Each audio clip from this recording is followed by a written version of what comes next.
you know, decided that they're going to advocate for money for Israel, so we don't have to worry about that so much now.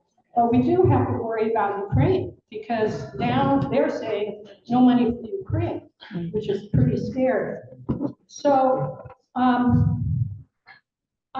I know you all have probably been watching the news and having the same sinking, depressing feelings that I have. It started off with the shelling in Ukraine, what's been going on in Ukraine. And then all of a sudden we had Hamas invading Israel and dragging people across the border and creating all kinds of terror. And now we have death and destruction in Gaza. Okay? Or as some of the people in my husband's family used to say, it's a complete mishigas. It's a complete mess. But we still want to talk about Ukraine. So if you would turn your agenda over, there's information about Ukraine, and also, let's see, who made the, Ellen, there you are, Ellen. Ellen made these wonderful things for us to wear. I wear mine like to the grocery store and stuff, and people say, what is, oh, that's Ukraine. Oh, yeah, that's good. So if you want to do that, you can.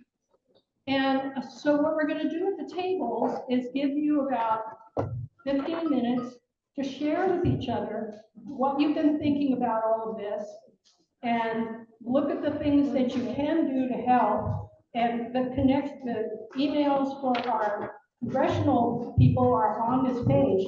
So you can email them about Palestine, you can email them about Israel, you can email them about the Ukraine, so you can have your voice on those issues.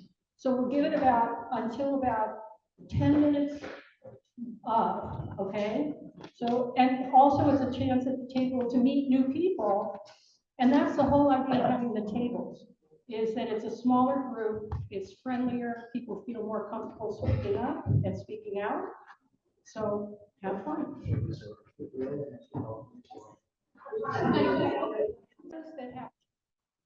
That are on what we call the consent list, the agenda, the quorum, the general meeting minutes, the motion to adjourn, and the treasurer's report. And we're going to vote on it all at one time. Let me show you the treasurer's report for last month. We're doing very well, and which is what we want to do. We're banking money now so that we can give it to candidates in the upcoming elections. So let me go back to the agenda. Are there any questions on the treasurer's report? Good. Okay. I went the wrong direction. Okay, so we're going to have a motion to adopt the entire consent list. It's all the business out of the way, so I would like to entertain a motion from someone. So moved. Thank you, Ted. Second, Kathy. Okay.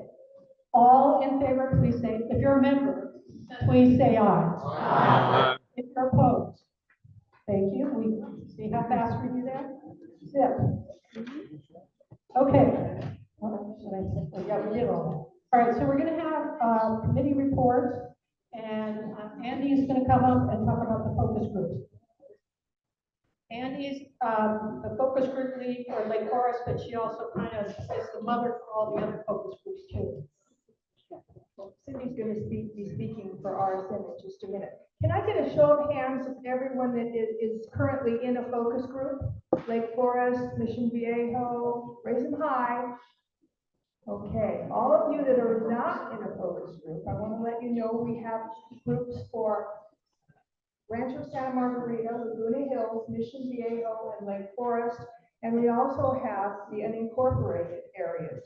And what we do is we monitor our city councils. We try and find candidates to run for city councils. Anybody interested?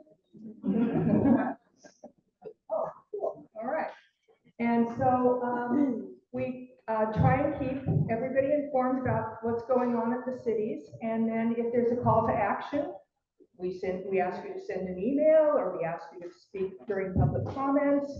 But that's typically our role. Now, I'm Cindy, where are you? Cindy Ashley is here. She is our focus group lead for RSM, and she's going to talk to you about what's going on in her city. Thanks. Hi, everyone. Yes, we actually had some stuff happening in RSM. So raise your hand real quick if you live in RSM. Very low. Okay, raise your hand if you know someone who lives in RSM. Then I wrote some notes so I don't wander here. So on June 21st, our city received a letter from an attorney requesting that RSM change the district voting system, which was a basis for this was the California Voting Rights Act of 2001, or CVRA. So we currently have at-large elections in the city, meaning everybody gets to vote for all the city council members, and they can live anywhere. The CVRA, in case you don't know, was passed because at-large elections are considered a form of voter discrimination. So while RSM has a Latino population of 20.6%, we have never had a Latino city council person elected.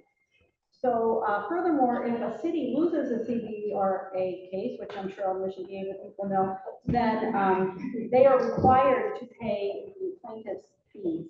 So our city decided to not take this request, but to simply move to district voting.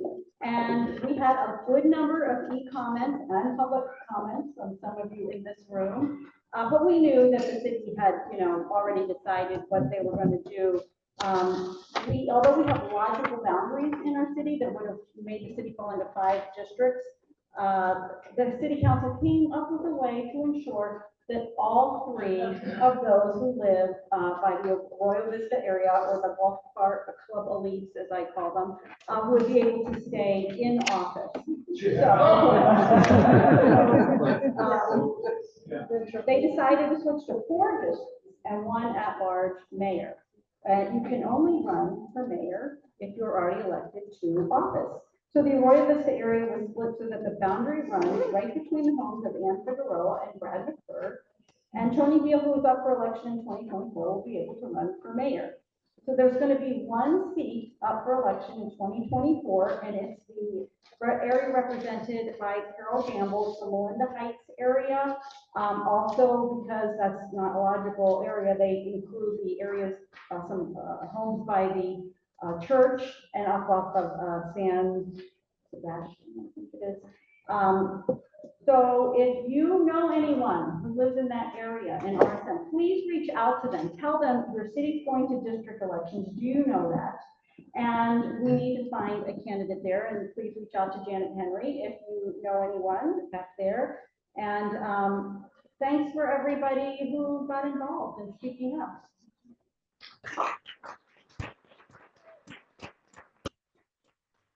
When I first started the focus groups, people said to me, well, what are they going to do? And 4 years later, Mission Viejo was going to have to cough up a whole bunch of money because our focus group really held their feet to the fire. So, yeah. Ann Owen, who is our membership chair, is right now somewhere in Switzerland, I think. Yeah. They both have that. Yeah. Not here anyway. Our membership grew. We're up to 418, but I just got an email from Sue Deering, the chair of the Laguna Woods Club. They are over 500. Wow. So we need to step up, folks, and get more members for sure. Okay, and it is also time to renew your membership. You can renew now, and it'll be good for next year. And you can just go on the website and do it. Otherwise, when Ann gets back, she's going to turn her texters and handwritten note people and telephone people loose on you, and you will just have to surrender. Okay, so we are this month collecting for Families Forward, and Ann left me a script to read to you. November community outreach is the Adopt a Child program for the holiday through Families Forward. Last month, many of you signed up to bring gift cards for 25 or 50 and a 25 gift card or both. If you were not here last month or forgot to sign up, there are sign-up sheets on the middle of the table. It's like a blank sheet with lines on it. So if you want to sign up, put your name there, and then Ann will get it as soon as she gets home from Japan. These sheets will be collected at the end of the meeting. Who's the lady who's doing the collecting? I know you're here somewhere. There you are. Okay, great. Ann Owens will contact you at the end of the week when she comes home and let you know what families have been assigned to us. She will then have a list of names, gender, ages, and their desired gifts, such as makeup, Legos, or sweatshirts. So you may pick an appropriate gift to buy. She will also send you an email with a detailed description of where to drop off your gift card. And then she had some other things. Please do not buy gifts in advance until we've been assigned children. Please do not wrap your gift. Please keep all gift receipts for any gift or gift card you buy. And last year, Families Forward had a list of 700 children to be served, so anything you can do will be appreciated, and feel free to sign up for more than one gift if you desire. So that's everything from Japan.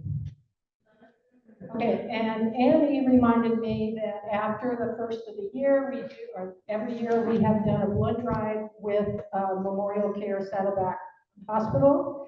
So Andy tells me people make plans that you can only give blood every so many months.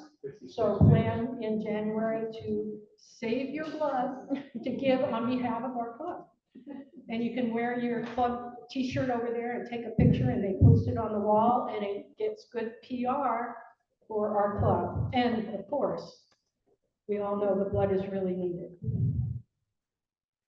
Okay, so our stalwart chair of the field team had several illnesses, and I ended up being chair again of the field team, which was my original job in the club when Gary was the chair. So I'm pretty comfortable, okay? So I want to take just a couple minutes, because we haven't talked much about the field team and what we're doing, to fill you in. So postcards, here's how we reach out to voters. Postcards are mailed and dropped off at front doors. Sarah Bird is the queen of postcards, and she has a loyal crew that follows her. I don't know how she does it, it just all happens by magic. And then we developed these plastic bags of literature, which includes the literature from the candidates for the particular area where we're walking. And we have Walk to Win Saturday events, which we will start in September and October. But we're doing a special one on February 3rd. We're trying our first drive-by canvas in the canyons, because it's hard for most of the canyon areas to walk it, since it's uphill and around the corner and down in the canyon.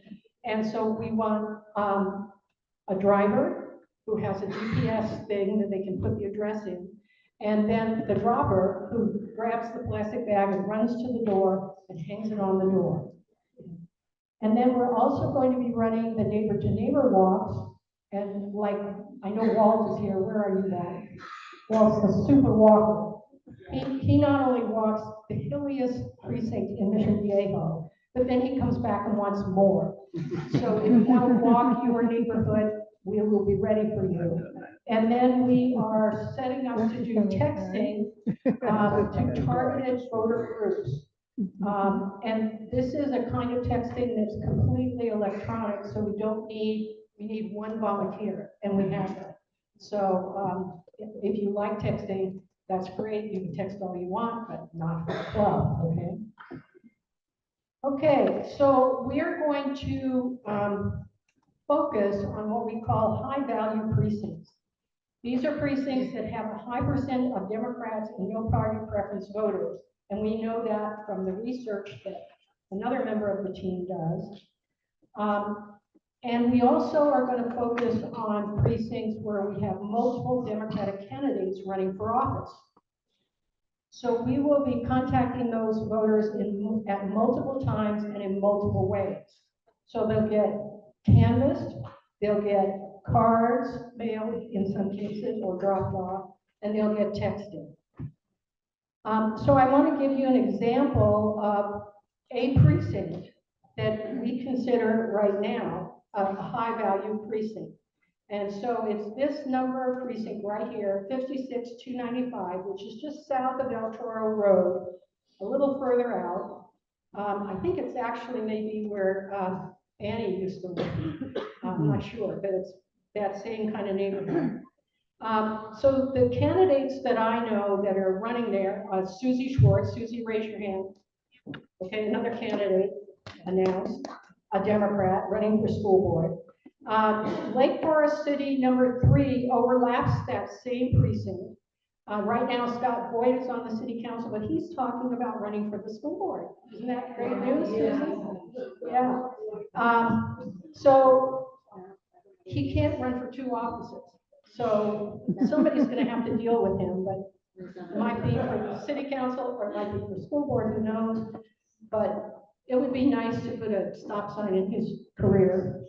And then Farrakhan is running for the Board of Supervisors in Area 3. And we have Don Jones, who's running for Assembly District 72, Josh Newman, who's running for the Senate, and for Congress, it's either going to be DeNicholas or Kerr, but we don't know which one yet until the Cadem convention, which ends on the 21st of November, I think. No, 19th, The 19th, okay, that's even better. this weekend. Yeah, so, we really don't know for sure, because one of the decisions they could make is no endorsement, which I think would be a mistake, if I may. I try to stay out of condemned stuff because it gives me the chills. But I think to put it bluntly, that would be chicken shit. Now you know what I mean.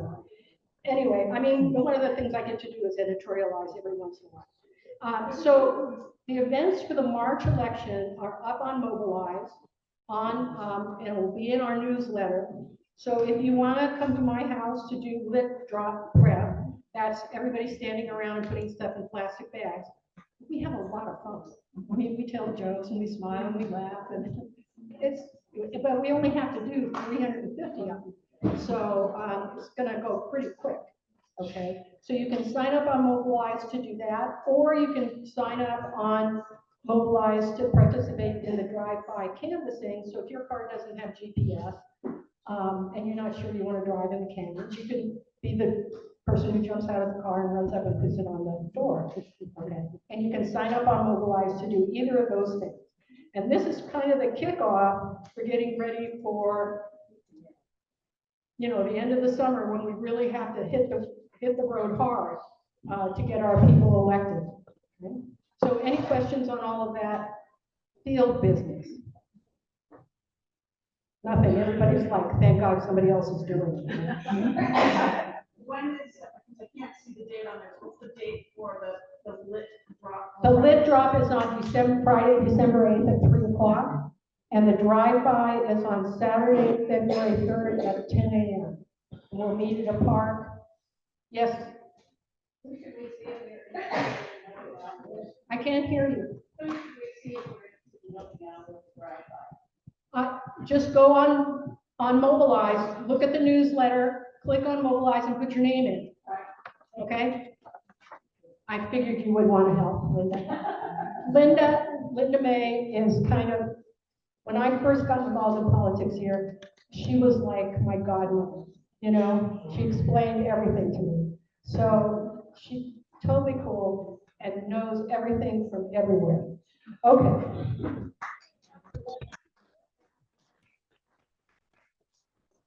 Okay, Marty, fundraising.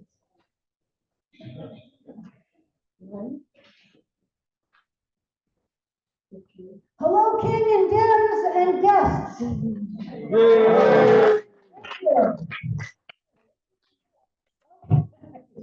We have had a wonderful month. We had a terrific time at our Halloween party. For those of you who went, thank you for coming, and I hope you had fun. For those of you who didn't come or weren't able to, you missed a good party. What's up? Sustainers, yes. We have a program called our Sustaining Donors Program, and it's for people who can afford to give a little bit more than just your regular dues. you know, an extra 5 or 10 or $150 a month, whatever. And so over the year, we started January 1st, we've got 82 sustaining donors, and so far we've raised an extra $12,664.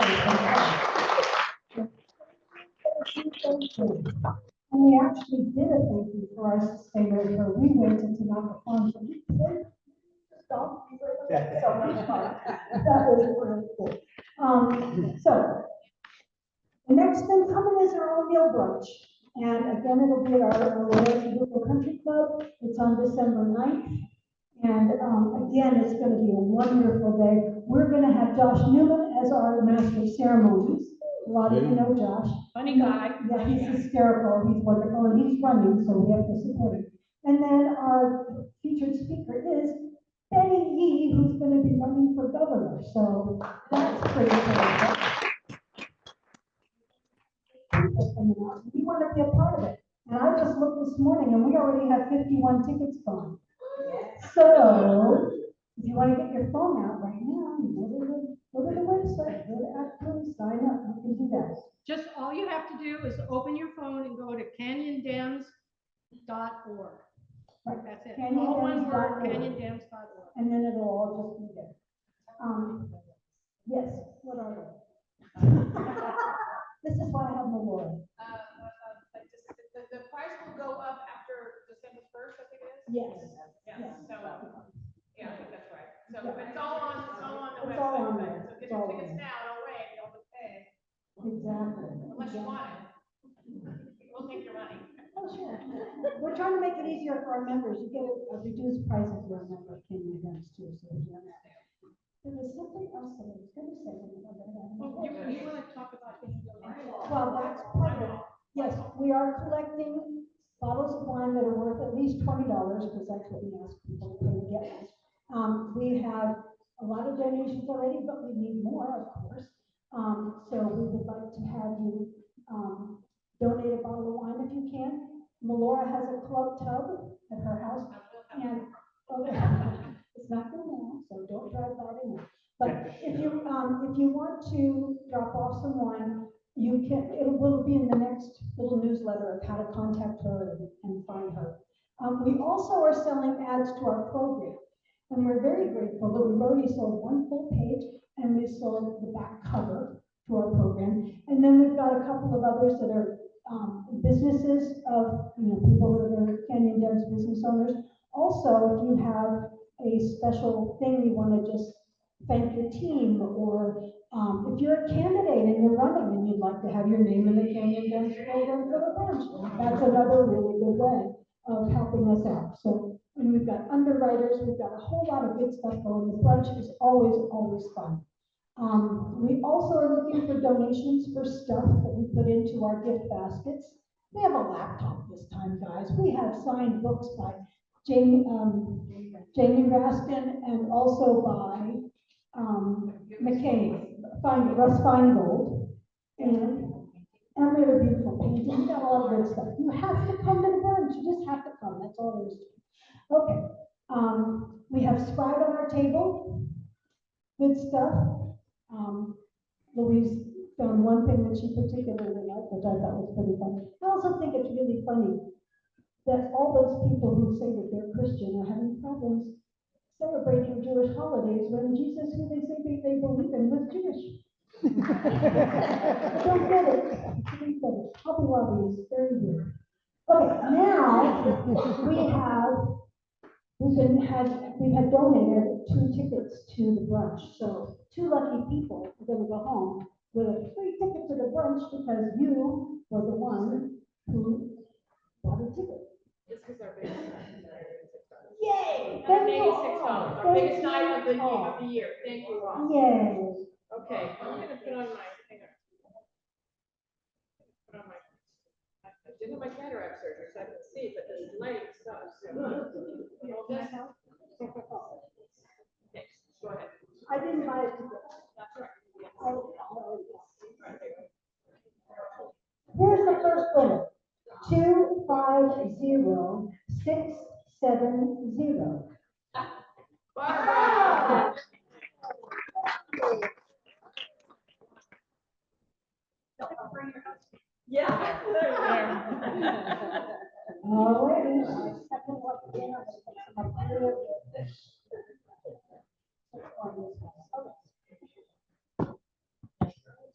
250690. Anyone? Come on, guys. 690. Yours? What's the last two? 690. 690. All right, we'll pick another one. Going. What was coming? Oh, I think 250619. 619? Yeah, Judy? No, is it you? Yeah. Get out. No, 6-9. Weird. 250. Yes, 619. 619. Yay! Who was gonna put the teacher in?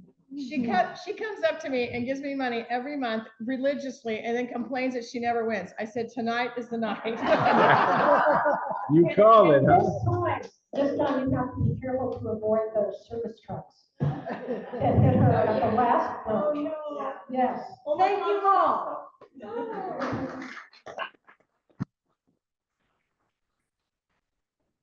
I meant to correct this. Okay, so, you know that Josh Newman and Betty Yee are our speakers at the brunch, but in January, who's our speaker? Sure, you want to come tell people?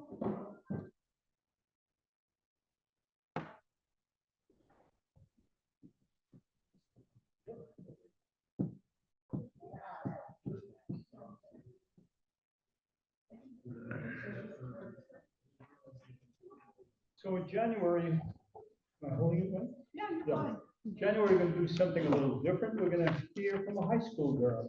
High school girl who won a countrywide contest on the subject of separation of church and state. A gal who lives in Colorado, won a contest sponsored by a nonprofit based in Washington DC.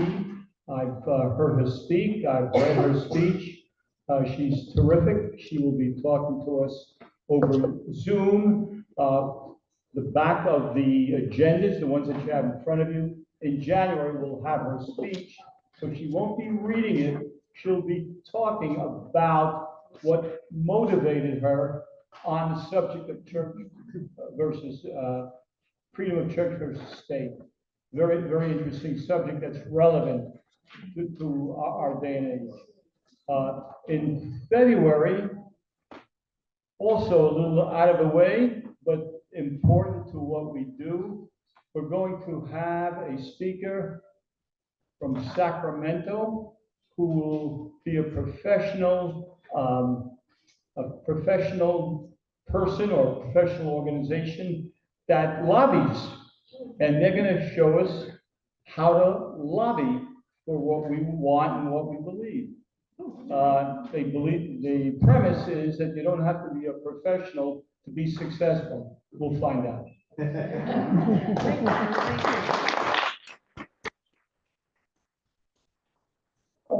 Introducing our speaker. Where are you? Here. Here, I can just give you this and you can talk from wherever you want. Okay, great. Mind if I be up here? Yeah, just look at the computer. Okay, won't touch the computer. All right. Good evening, Canyon Dems. Hey. My name is Marion Simon, and I'm from our Canyon Dems Programs Committee, and I'll be introducing our speaker for tonight. Her name is Dr. Nancy Watkins. She was a K through 12 educator for over 30 years, working and teaching in public schools here in California. She is a associate professor at Cal State Fullerton and is the director of the doctoral program there. She specializes in leadership, educational policy, and education access and opportunities. Dr. Watkins is a candidate for the Orange County Board of Education, Area 3, for the March 2024 primary. It's the one and done election. Join me in welcoming Dr. Nancy Watkins. Thank you.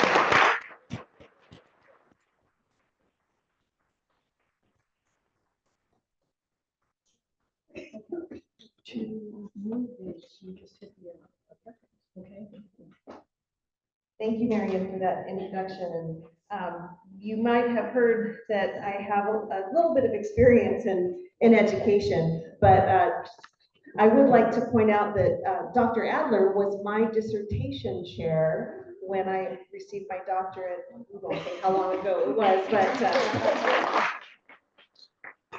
in many ways, Dr. Adler is one of the reasons I'm here, because she encouraged me to get involved in state politics, and I served on a committee at the state level with her encouragement that promoted my research. So thank you, Dr. Adler, and thank you, Canyon Dems, for having me here tonight. You know, education, we talk about all things education. We hear a lot about it in the news. We are aware of what's happening on several of our school boards, but I want to make a connection between what is often said and some of the buzzwords around education and what's actually happening. So first, let me make the connection. How many are in here are parents of children? Well, grown or, doesn't matter. Doesn't matter how old they are, if you are a parent, all right? And how many of you in here are taxpayers?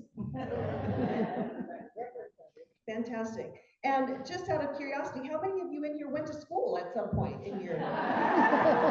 All right, so we are all connected to education, because I saw every hand. I did not see one hand that did not go up. And so when we start to talk about what are the attacks on education today, and my topic here is on decoding some of the language around education today. The first thing that came to my mind in preparing for this, and I think I over-prepared because that's the teacher in me, is the 1984, the novel by George Orwell, 1984, which was a dystopic novel that blended two terms, double think, which was trying to get somebody to think of the same thought in two different ways, versus new speak, which was the language that was being used in Orwell's 1984 to confuse and disinform the public. And that got combined into what's called doublespeak. And this is what we are seeing in education today. So I'm hoping that you have seen many of these terms and probably have a pretty good sense of how it's being used and co-opted, but I also have a call to action of how we can stop or inquire into some of the conversations that are happening around education today. All right, so anyone notice any politicization of school boards? Right. Just a few. In fact, I know that this week there are several very important school board meetings that are going to make big decisions that are going to impact education going forward. But what we're seeing today is escalating attacks on public education. A lot of people are saying, well, why is this happening? What is this happening into school boards? And you've probably heard some of the theories around school boards and city councils being targeted by extremists, is that oftentimes, particularly in states like California, there's a belief that you can't, they have a hard, that right-wing or very conservative extremists have a hard time winning higher offices. They have a hard time getting into senators and governor positions in California. Not always, but this is one of the theories. And so there's an attempt to take over more at the local level. And how else to prepare your future for a particular ideology than to take over the schools and influence what's happening on schools. So we're starting to see even more politicized school districts. You probably have heard of the Big Four and then some of the fringe. The Big Four right now in California are Temecula Valley, Chino Valley, Placentia Yorba Linda, and Orange. Now Capo is experiencing a little bit of fun right now as well. And I don't think Shireen Smith is here, but some of you may already know she has thrown her hat into the ring to run for the Capo school board, which I think will be amazing. So the politicized school boards that we're seeing today are attempting to attack educators, policymakers, and perhaps the most distressing, they're attacking students. And this is where it becomes very problematic. So I'm going to guess a lot of the terms that you see up on the screen, you have probably heard, and some of them actually sound like they would be good things.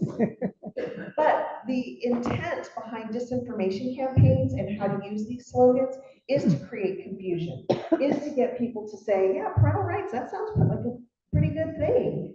But the intent and the context behind it is where we need tools to kind of decode what that means. So I'll talk a bit about this coded language, but what I'm really hoping is, and I'm already seeing nodding heads, is that this resonates with you because you are already aware. You already kind of know what's behind some of the coded language, but I'm going to push you to say, take the next step. Okay? So parental rights. You've heard of this term, right? Now, I could fix this very easily by adding just a couple more words, parental rights for all. But the code behind parental rights is not parental rights for all. It's parental rights for some, because who are the parents that are requesting parental rights, and what are those rights that they are requesting, that they want? It's actually grounded in quite a bit of discrimination and an attempt to restrict what people will learn, what people will think around parental rights. Now, the educator in me, sometimes I have to go here, is to know, first of all, parental rights are enshrined in Ed Code. Parents have rights. They do. You have rights. You have a lot of rights. And you have a lot of choices for your kids, right? So those rights that are already protected in Ed Code are being rewritten into district policies, but becoming more restrictive and more exclusive in the name of parents' rights. You probably, maybe you have seen some of the pictures of agitators at some of the school board meetings wearing shirts that say, "Leave our kids alone," or "I will not co-parent with the government."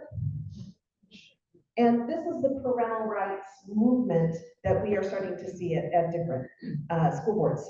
And decoding that and trying to get behind it is, what is it that they are trying to achieve?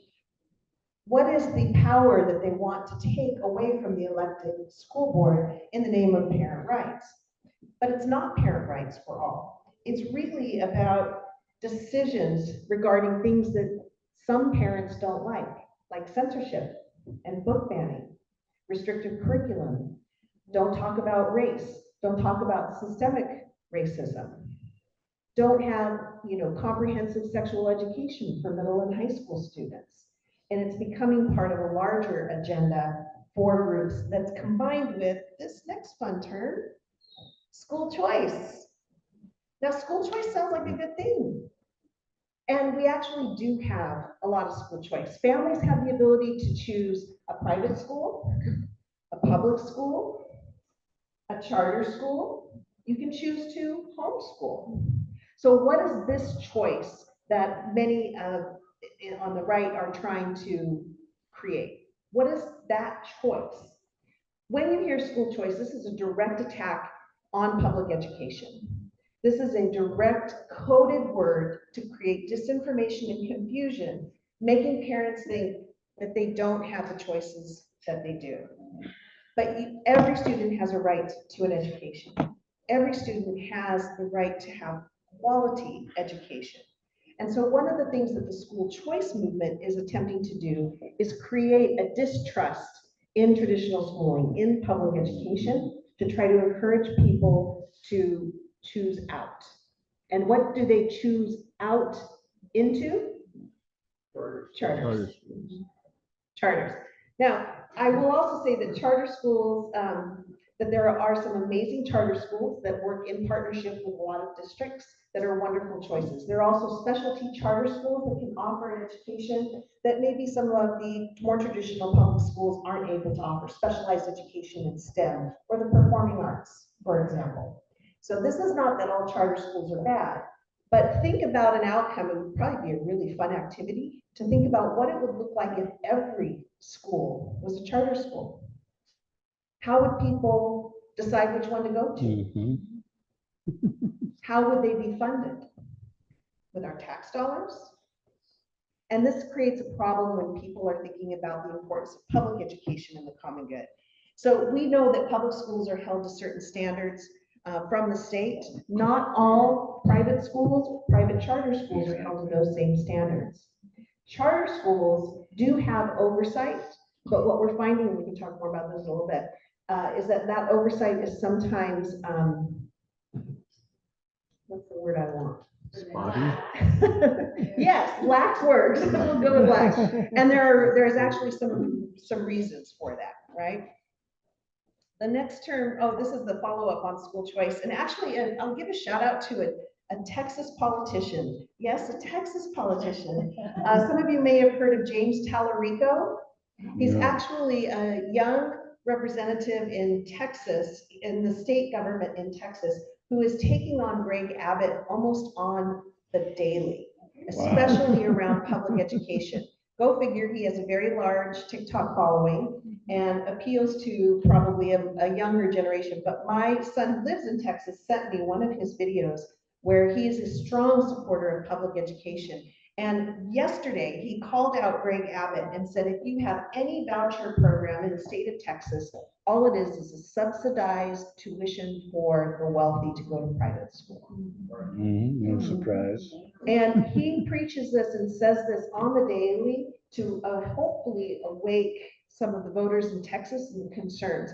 Texas is quite a scary place right now for education, not only because of the curriculum challenges, but some of you may also be aware that the state took over Houston Independent School District. Yes. The state takeover of this district got rid of the elected board, got rid of the superintendent, appointed somebody, and did it with the kind of the argument that they needed to improve the education. It just so happens though that the Houston ISD, Independent School District, was the only school district in Texas with a predominant Black and brown population. And they also eviscerated libraries.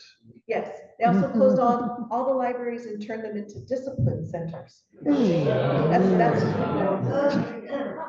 Orwell much?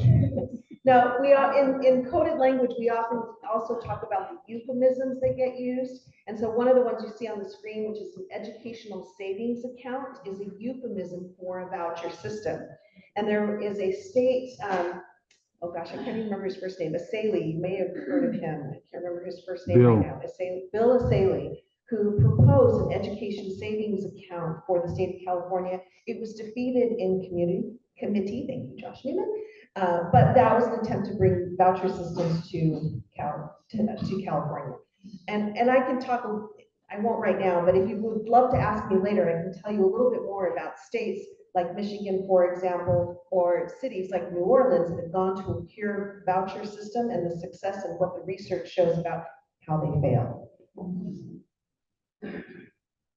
This is one of my favorite ones, which is classical education, including the Hillsdale College curriculum for K-12. Pile of shit. Oh, I like that we could have the booze. Pile of shit. Classical education. And the classical education, which is shrouded in what they call the back to basics, historically, we've seen this swing before. So Nation at Risk, which is a report that came out in 1983, and the whole Sputnik revolution, which is that we need our students to read, write, and do math. Yes, we do. Absolutely. Yes, we do. And schools are teaching reading, writing, and arithmetic. But the back to basics movement is a way to control what gets taught by saying you can restrict certain curriculum, particularly happening in social studies, because there are some challenging topics in social science. But what we also know is that education has changed in the last 50 years. We know more. We know more about how our brain works. We have a lot more happening in our society, and we recognize the value of multiple perspectives. When you hear school districts proclaim that they're going to go back to basics and raise the test scores and work on core competencies, the coded language in that is to restrict curriculum and control what is taught, right? I can teach, I'm a social studies teacher, and economics, government and economics. I teach reading and writing and math in my content. Almost every content teaches reading, writing, and some degree of math, right? We are teaching basics, but this is a way to control teachers and what is taught. Make curricula white again. Yes. Well, so thank you for that introduction to Hillsdale College curriculum. So the classical curriculum that is being used by a lot of private schools and charter schools comes out of Hillsdale College, which was a small, non-accredited, Michigan-based school that is developed a curriculum, and their social studies curriculum is based on the Trump administration's 1776 curriculum. Oh, they also made a lot of news in Florida with their curriculum that discussed how enslaved people benefited economically. Same ones, Hillsdale. That's what they were. And our Hillsdale College curriculum is used in Orange County. Several charter schools have adopted the Hillsdale College curriculum, the Orange County Classical Academy, and the newly approved California Republic Leadership Academy, which will be opening in Capo or using the Hillsdale College curriculum. Now, classical, and the intro there was, sounds about white, right?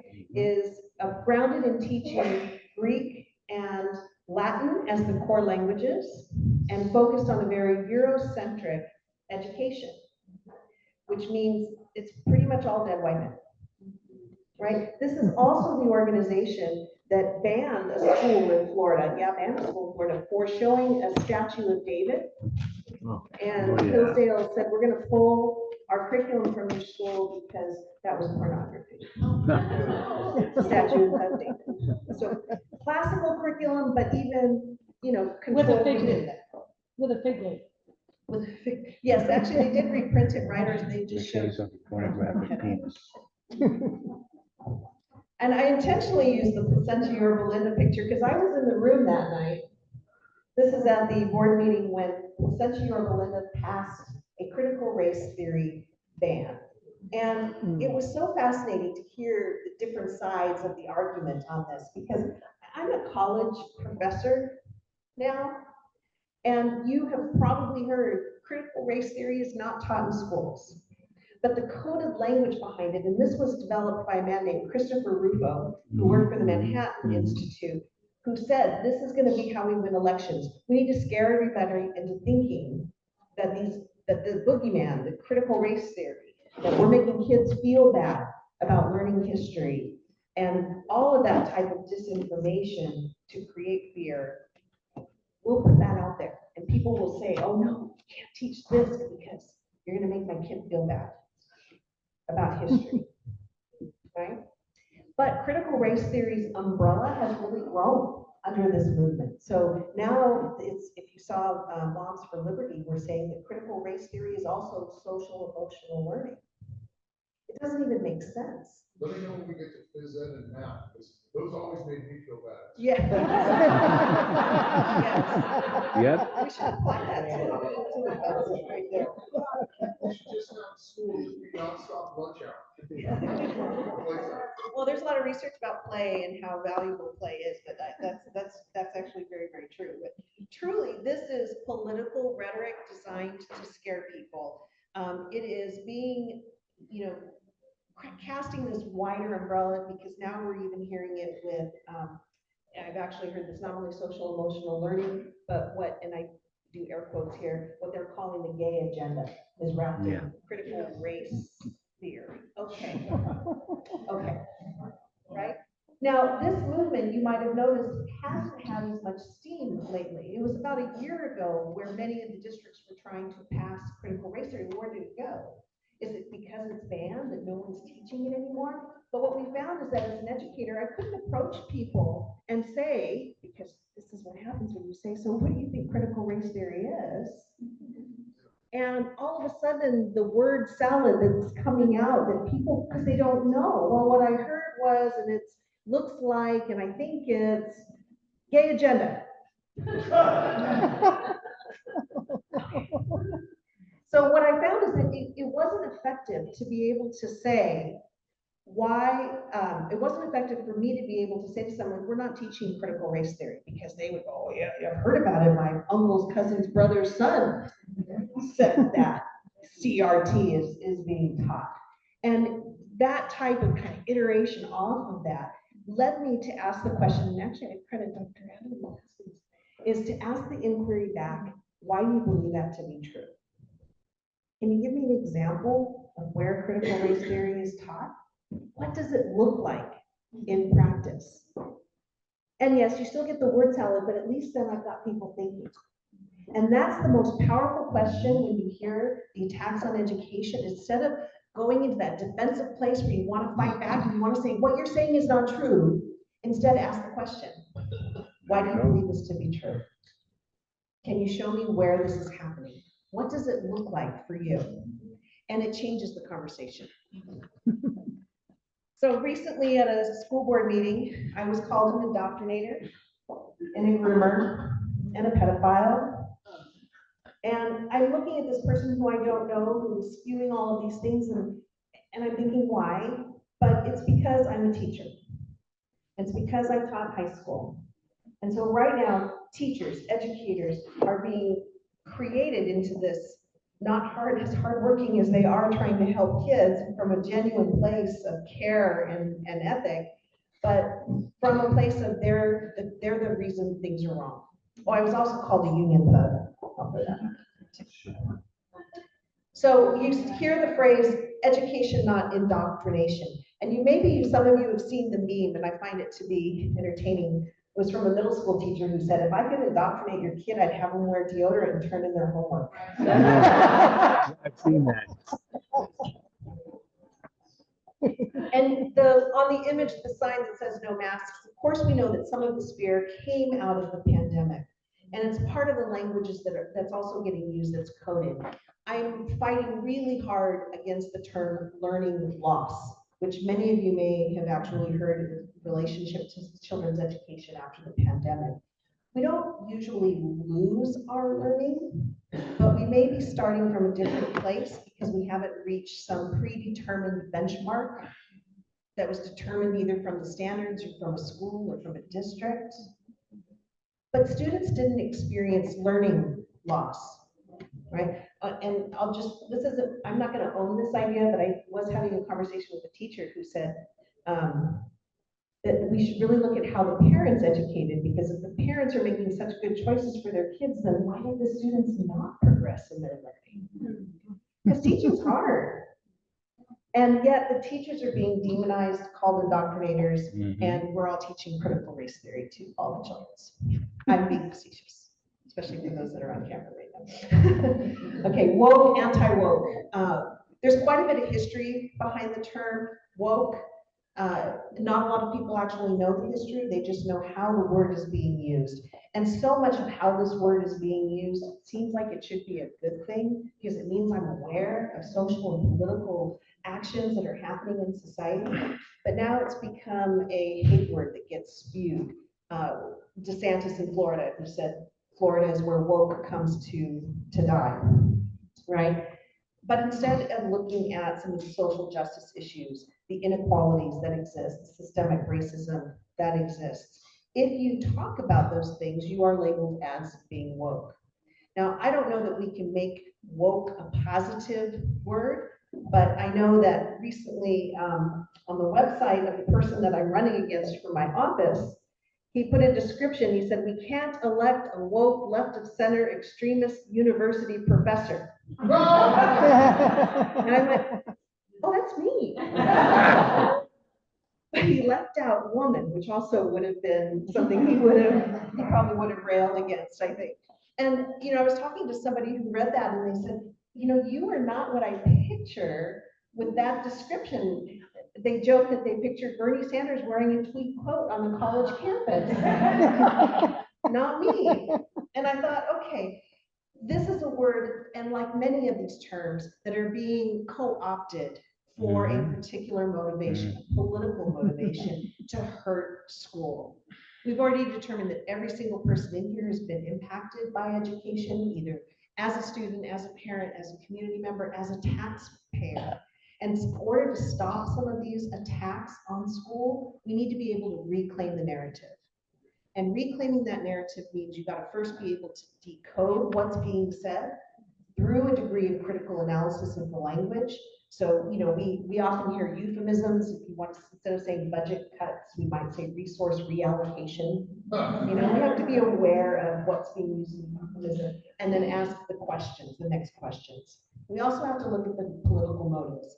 It's true. Who's saying this? For what purpose? Why do they believe this to be true? Can you show me some examples of where this is happening? Those are the questions that help understand the motive and the context behind it. recognizing that coded language and being able to ask the inquiry questions after is the first part of the call to action. The other is to seek out valuable resources, legitimate resources that can help educate us, because there's all of this fear and all of this disinformation is often grounded in small nuggets of truth. It's how it gets twisted. So I'm not sure, I think before you have seen information from the Defenders Hub, which is from the nonprofit, the Contemporary Policy Institute. Defenders Hub actually created a repository where you can go very deep into some of the research on many of these different issues, or just look at an infographic with talking points. So I told Defenders Hub I was going to give them a little shout out tonight. But truly also creating community engagement, advocating for good policies, and building those alliances are so important. So the call to action is this: you have to commit to a just, equitable, and inclusive education for all students. So instead of just parents' rights, it's truly parents' rights for all. Instead of just quality education, it's quality education for all. We need more discourse around education, and that's where I would encourage you to ask questions and have inquiry, and then please be active by participating, engaging in the conversations, speaking up at school board meetings, and voting, which I know you all do. So let me make this a little bit more personal. As you heard from Marion's introduction, I am currently a candidate for the Orange County Board of Education Area 3. Now, Canyon Dems are just, well, some of you are in my area, but what I like to say is that you know people who are in my area. So Area 3 is all of North and East County. It starts with some neighborhoods in Fullerton. It hits Brea, Placentia, Yorba Linda, Anaheim Hills, Villa Park, Orange, North Tustin, North Irvine, and it sweeps up through the canyon. Okay, you know people. It's a massive voting district. In Area 3, there are 380,000 registered voters, and my win number is 84,000. So if each of you get me, 1,500 voters, we're good. That's all I need. Now, I will also say that the Orange County Board of Education has 3 seats up in the March election. 3. So I also like to say, even if I'm not in your district, once I'm on the board, I serve Orange County and I serve the kids. Because in Orange County, the board, which is often misunderstood, has a very small jurisdiction. They take care of the most vulnerable kids in the county, those in the juvenile court system, those in the county special education programs, and those that are in alternative education called Access. It's about 3,000 students in total. That's who they have direct jurisdiction over, but they have symbolic jurisdiction over all of the rest of the local education agencies in the county.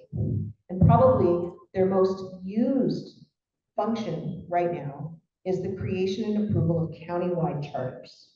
And we're seeing that a lot.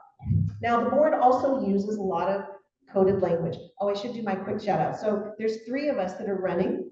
We are all very much politically aligned. So if you live in Area 4, which is mostly the Fullerton, Whittier, La Habra, shoots up into Westminster, Dave Johnson is running in Area 4. And Area 1, which is Santa Ana and Anaheim, is B. Mendoza. So as of right now, we believe we're the only 3 running against the incumbents. And I am running against Ken Williams. I think I like that. I like that. So speaking of coded language, I pulled just a couple of examples recently. I attend all of the board meetings. And one thing I found is that they like to say is, well, it's the will of the board. And you can go into the transcripts. I stopped kind of counting how many times they said this at one particular meeting. Well, it's the will of the board. It's the will of the board to approve this charter. It's the will of the board to push school choice. It's the will of the board to support outing policies that are very popular right now. And I thought, there's something wrong with that, because shouldn't it be the will of the community? Shouldn't it be the will of families? People. The will of people? And yet it's the will of the board, because they push a personal agenda and a very politicized personal agenda that actually benefits some of the members personally, financially, and personally. Also, the coded term parent rights, as I already kind of discussed. So George Valdez, who is an appointed member currently serving in Area 1, he took over for Becky Gomez after she resigned from the board. Valdez posted a policy called parental rights. This was so symbolic because the entire parental rights policy was just a repeat of what's already in Ed Code, except he had one line in there. And the line said that parents could opt out of social studies education. So I got up to give public comment to the board, and I said, you can't do that, it's illegal. So as they were getting ready to pass this parents' rights policy, George Valdez asked the lawyer, well, do we have to take out that line? And the lawyer said, the public commenter was not wrong. Everyone right? Like I'm right? So they struck that line out of the policy and then passed a parents' rights policy that was word for word what was in Ed Code. But what do their supporters here?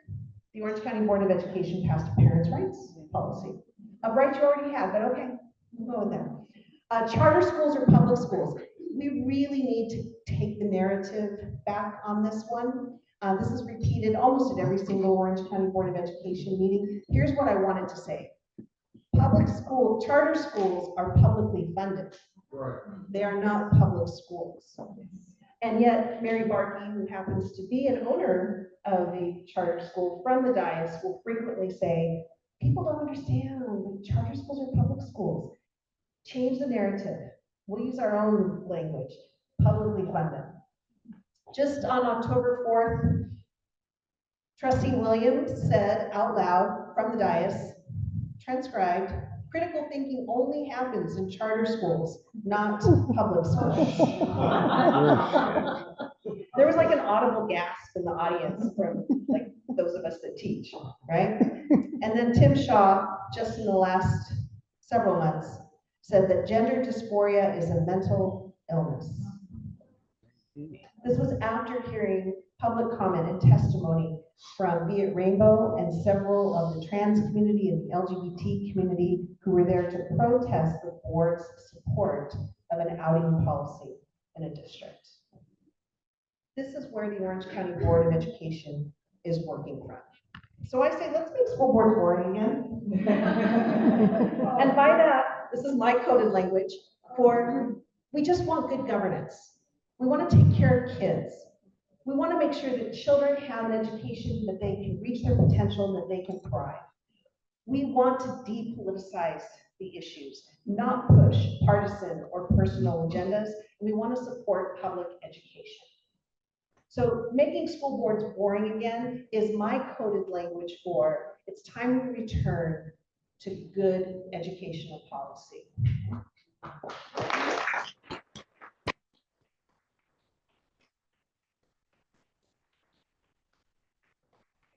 Running for office. And being here tonight, and I hope that we can have a couple of questions and question and answers, because this is my favorite part of the night, is that there are so many different ways that you can support the candidates that are running for the Orange County Board. It's a March election, it's one and done. We've been trying to move it out of the March election to the November general. It hasn't happened yet. We're going to still work on it. We could flip the board. We have 3 people that could flip this board and make it boring again, right? You can support by signing up on my website, donating, which is always helpful because Ken Williams doesn't have to raise money. He gets one check from the charter school PAC for about $200,000. And everything I do is grassroots. And March 5th, that's the day we vote. Please say our name, say my name, because beating this incumbent, taking this 28-year incumbent out of this seat, will send a very strong symbolic message to every other local November school board race that we're not going to put up with this coded language, this agenda, and this harm for kids.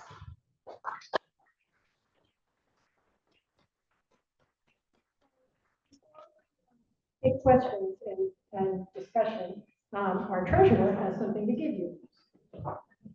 This sounds good. The board approved.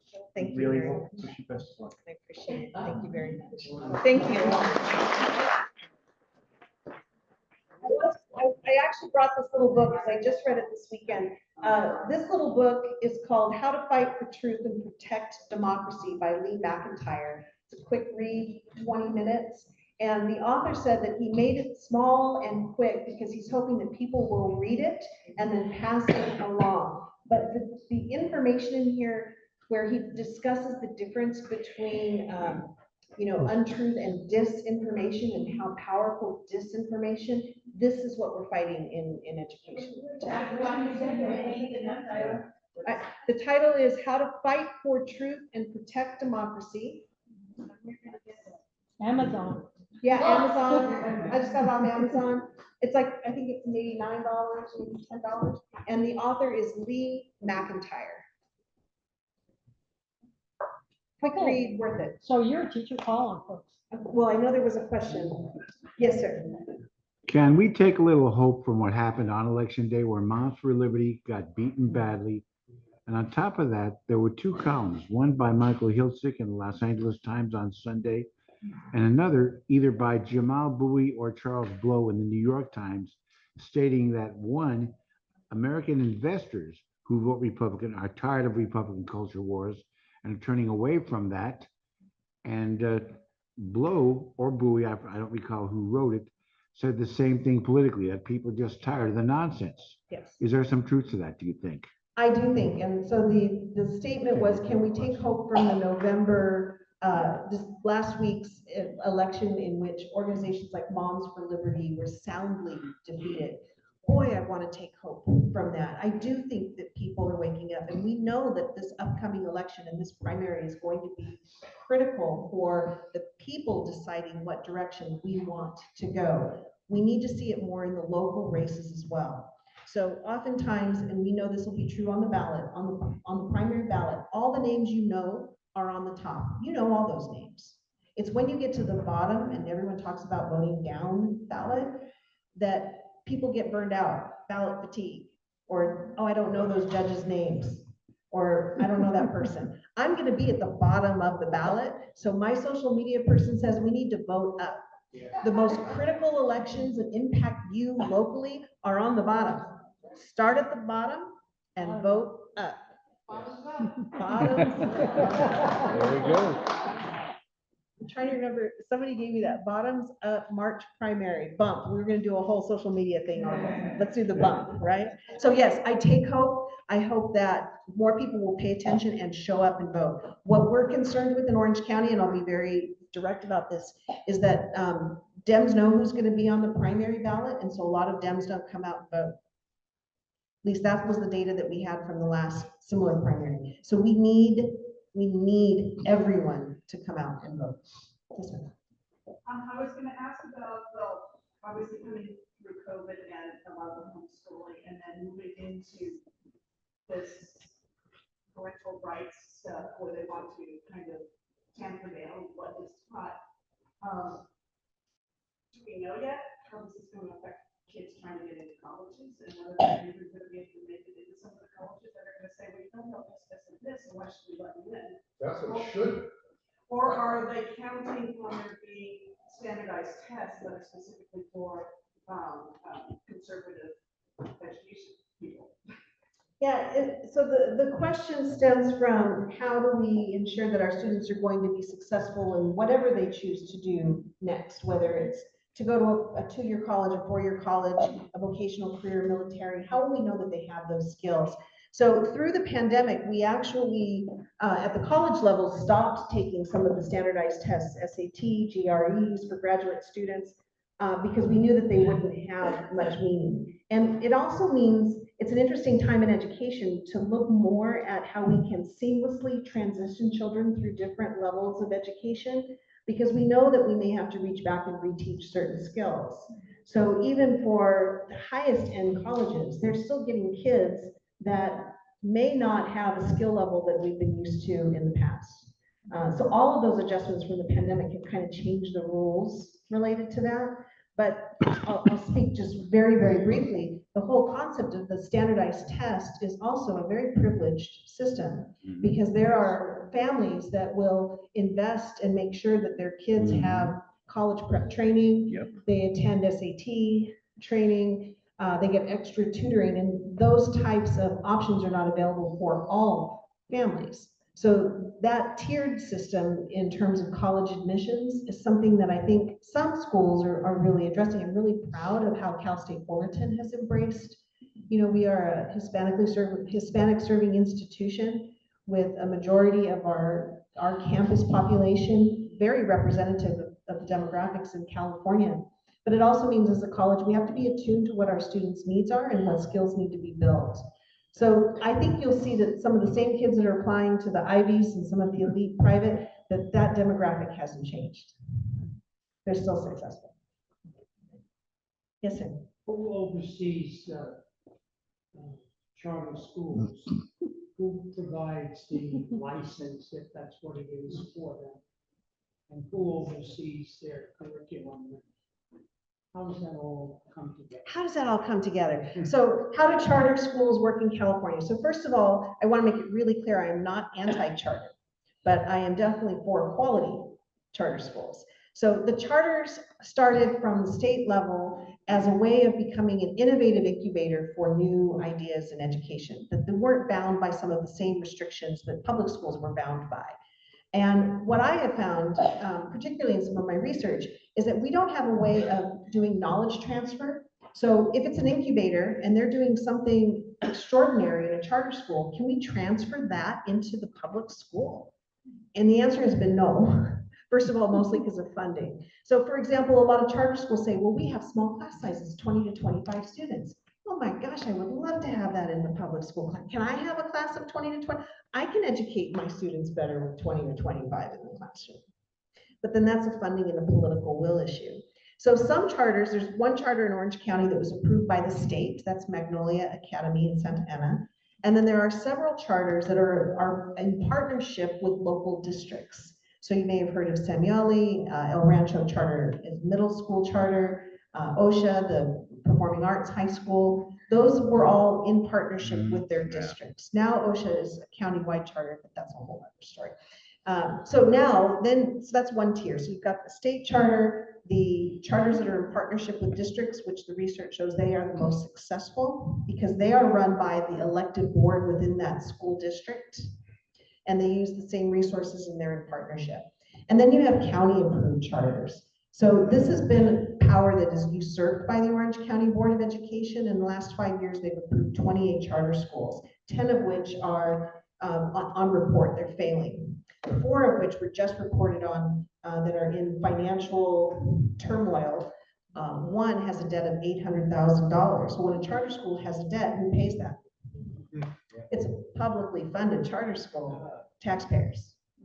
So the county is approving charter schools even outside of the guidelines from the own Department of Education. So when the Department of Ed looks at a charter and says, yeah, we recommend that you do not approve this charter, the Orange County Board with its 5-0 majority says, oh yeah, we'll approve them, we know them, we like them. Oh, it's a sitting board member that didn't recuse herself from the vote on her own charter school. It's the will of the board. Because it's the will of the board. You guys could write my stuff for me. I love this. So the end of that is that charter organizations are run by a board of directors, not elected officials. They make decisions without input from anyone.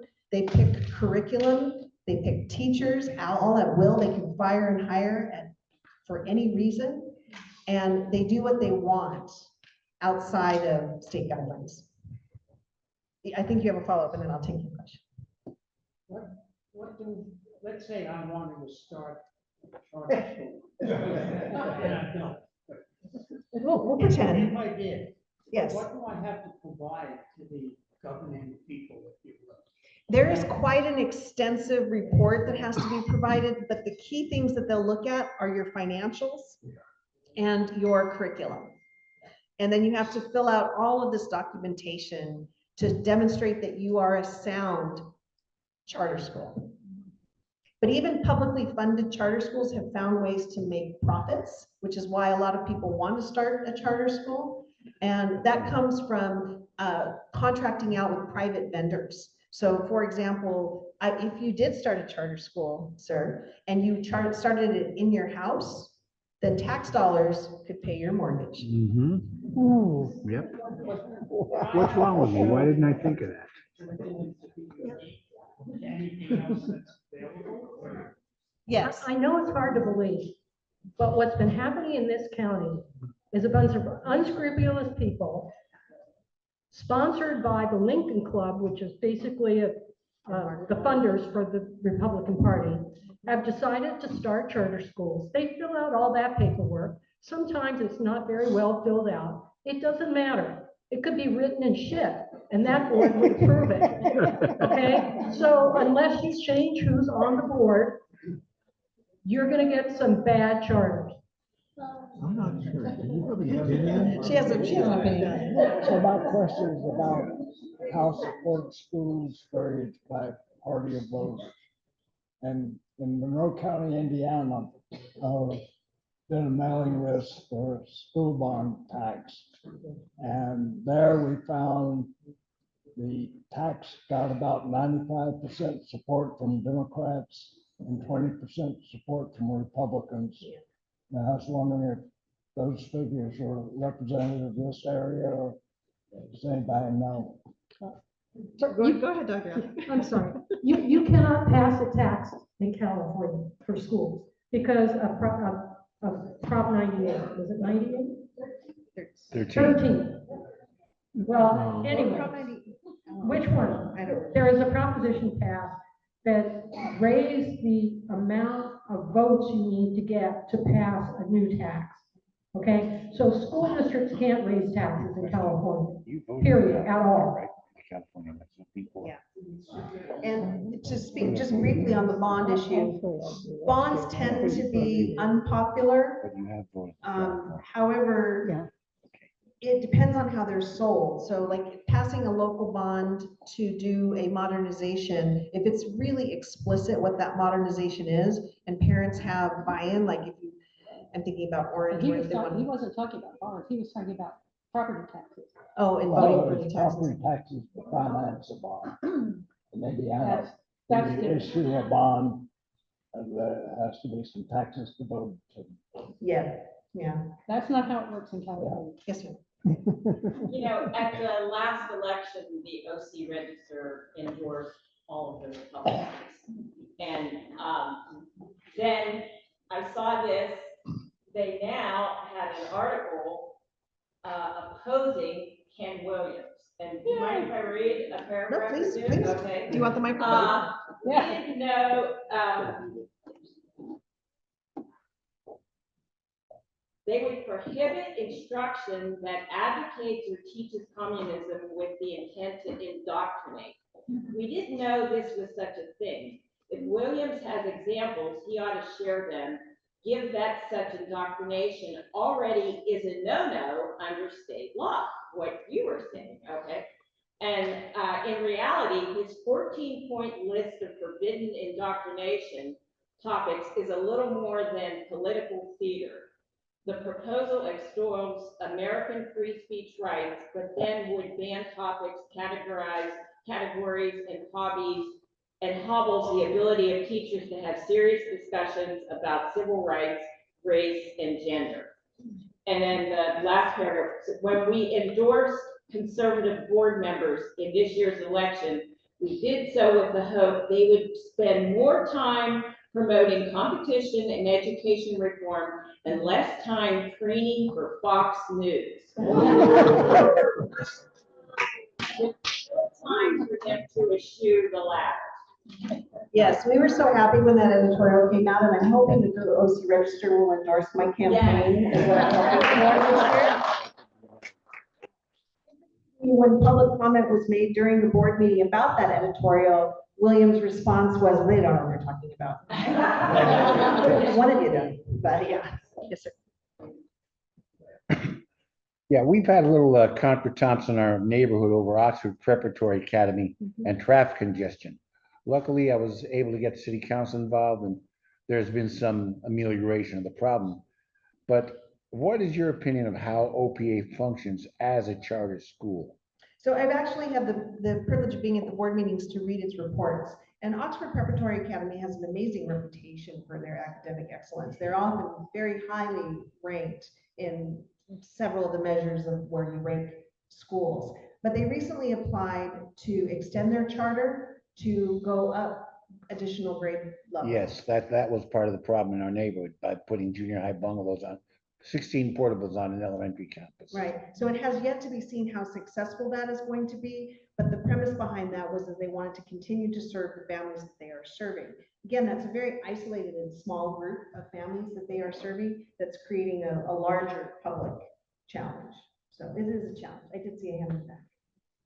I was just gonna say, regarding the charters, they apply first to the local school district. And then our local school district, South Valley Unified, determined they weren't, good. So we denied the charter, then they go to the county, and the county automatically just approves it. And to the question about who oversees it, the county Board of Education is responsible for their charters. The ones they approve them, they don't care. There's two parts to that. I was remiss that when I was introducing candidates, I didn't introduce our two board members who are members of our club. That's Susie Schwartz. Stand up, Susie. And Barbara Schulman. Yes. Stand up for a minute, I ladies. think my colleague Barbara will agree with me Yeah. on this.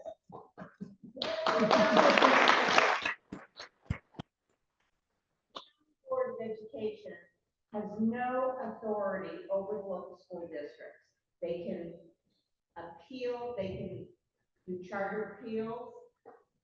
Their main focus is supposed to be on the kids that they serve, these incarcerated youth, the kids that we have to expel for whatever reason for a year to go to their access school. And instead of focusing on what the county is supposed to be doing and supporting our schools with all different kinds of staff development and other things, they spend time on what Nancy was talking about, the BS of the parental rights thing that's already encoded in Ed Code.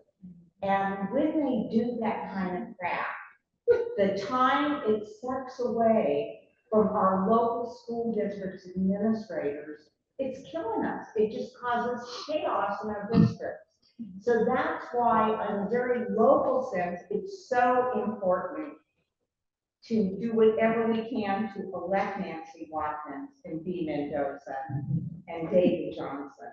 Flipping that board, people think, well, it's at the county, but they're not supposed to have, other than being supporting our local districts, they have tremendous ill effect when they play all these word games and they put out so much disinformation and all the grandstanding.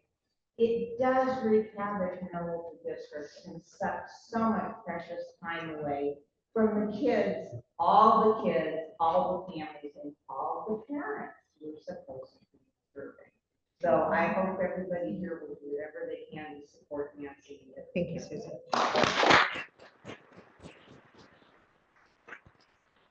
I just want to speak to one point there, because in the last meeting, which we just had, first week of November, I can't remember the dates anymore because they all run together. They just did something that is going to impact local boards even more. So Susie's right that one of the ways that county charters, the county board approves charters is on appeal once they've been denied in the district. So in Capo Unified, the California Republic Leadership Academy had a split vote. It was an even vote, so it was a no action. So they appealed to the county, even though their charter application was a hot mess and the Department of Ed recommended not approval, they approved it 5-0, which now means Capo Unified is financially responsible for that charter school.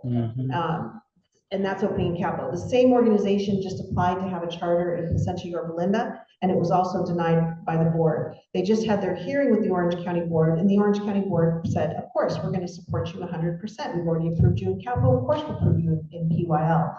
We found out later that it was Placentia Yorba Linda intentionally voted it down because of they're going to have a big election in November, and they didn't want to be politically touched by the county, but they knew that their friends on the county board would approve it. And then they could just say, oh, well, the county approved it. But here's what happened in the November meeting that will affect local boards. the Williams and Valdez created a committee and then put themselves on it. And they're calling it a school facilities committee. And the intent behind that committee is to go to school districts to find empty classrooms and spaces for co-location of county charter schools.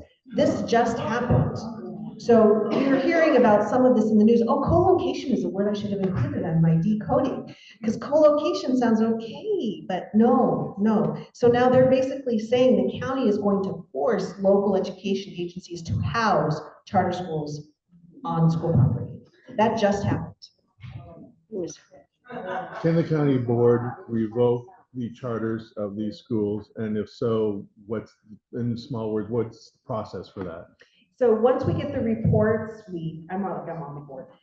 I will be. Once we get the reports that show like the financials, or they can go on a probationary period where they have to turn it around and give reports, but the county can revoke that charter at the end of a year.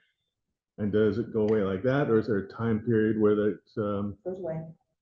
Goes away. And I will share one other quick thing. We're trying to pull some research on this, but we found in Anaheim, in the Anaheim High School District, that students that were attending charter schools mysteriously re-enrolled in their residence school right before state testing. And so we're asking to disaggregate state testing data based on day of enrollment, because the charter schools didn't want their test scores to go down. So they would disenroll students who would have to be picked up by the public schools. That's nothing new. That's nothing new. Testing. But I mean, that's how shady it is. Yes, ma'am. So Dave Min actually introduced a resolution to move it to November, but it failed in the assembly. My understanding is that it will be reintroduced and hopefully we'll move it to November. The other piece that needs to happen is, unlike a lot of the congressional races, there's no cap on financial spending. So it's insane that this race costs $200,000, where a normal school board race, maybe a contentious one, is $20,000. But as Louise mentioned, some of the funding that's coming from one individual, Mark Bucher, the California Policy Center, they just released some of the financials. So if you're familiar what's happening in Orange Unified with the recall, one of the current city board members is a woman named Madison Minor. Mark Bucher personally donated $97,000 in the school board race. $97,000. He also gave Ken $50,000. So that's the other thing we need, is we need to move this to the general, and then we need to put a cap on the spending. Were you aware that one of the elementary schools in, I think it's part of the Saddleback School District, Cordillera, is no longer being used as a public elementary school. It's now the hub for homeschooling. It's the administrative hub for homeschooling.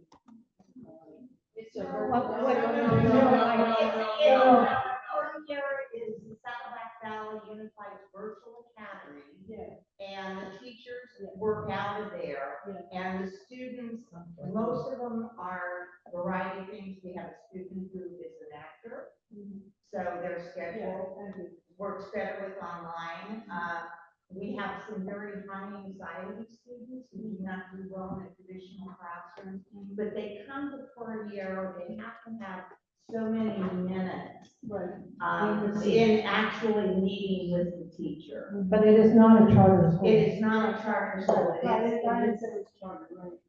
But what you may be referring to, though, is the Oxford Prep Academy that Nancy talked about. When they expanded, they came to us and wanted Cordillera for their intermediate school. Because of a lot of things in the petition, we denied the petition. They went to the county and, oh, sure, rubber stamp, they did it. The amount of students went up quite a bit. And I know in Tip Pearl's neighborhood, traffic. That's the the thing to keep in meeting I mind told you earlier. Situation. They wanted Cordillera. The Cordillera is our virtual academy, as part of the school district. It is not a charter. The idea that you're gonna take a neighborhood school that was in the middle of a neighborhood, the expectation was that most of those students would walk to that school. Well, then you are, if you convert it to a charter, you've got people driving from 20 miles away. Correct. Okay, it was so bad that I was at the meeting where people talked about this. The charter school parents were parking in people's driveways for meetings for hours. If they wanted a parking space and it was trash day, they would take the trash cans and move them from where they were to be picked up so they could park their car there, okay? It was complete chaos. I've never seen people so angry as these folks who lived in that community. So I don't know what they worked, the city worked on it, but you know, I mean, the idea that you're going to impose a charter school in a quiet community and then have, you know, 400 or 500 parents dropping kids off and picking kids up. You know, they're basically, you've got to block out hours when you can't even leave your house because of the traffic. So it's really bad. Although there has been improvement. People have come to me and told me that. That's good. Any other, yes, sir. Can you give us any reasons why there should be charter schools? Yes. Charter schools in partnership with districts can offer a different type or specialized education that some of our public schools can't. They're given a little bit more flexibility. They still have to meet state standards, but they're given more flexibility with their curriculum, with their structure, that I think that we can learn from what works in quality charter schools, and then with the right political will and investment, improve education for everyone in the public schools. I grew up in New York City, and I was fortunate enough to be accepted at what is called Brooklyn Technical High School. And that's a public school, very structured, very focused, if you will. On tech.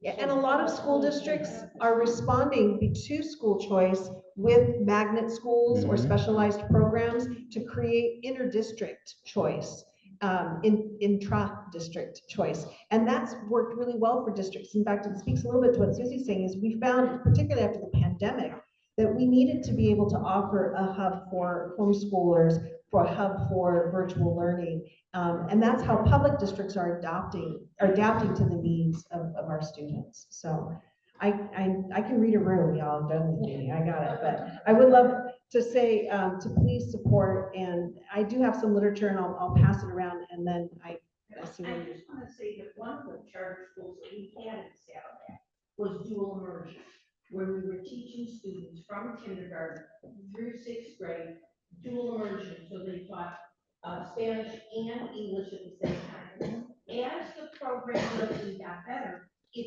became part of our school and didn't have to become a charter.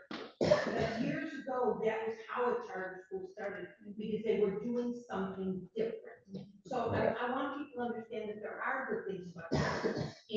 And for us, it worked out, and now we do K through 12 dual immersion, and our students leave with a diploma from Saddleback and Spain. those are the best examples. I would like to just thank you all for being here tonight and letting me have your ear. That's all we're here.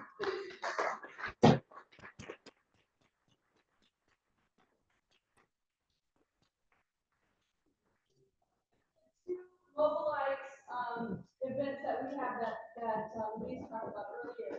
Those are for Nancy. So Right. now that you know how wonderful Nancy is, we have mobilize. Go ahead, Louise.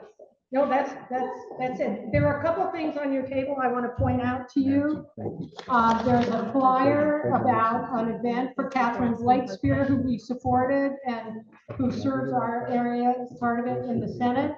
And also, I can't go home unless I mention that there's a holiday book sale because my sister is running it. And I want to get all that stuff out of my garage. So come to the holiday book sale. And if you want to contribute to the gifts for children, please fill out this form on your table. Just leave it on the table. Okay, folks, other important there's no general meeting in December. I will see you in 2024. Meeting adjourned. What time? December 9th at the brunch. I just wanted to call meeting adjourned so I can stop recording. Stop recording.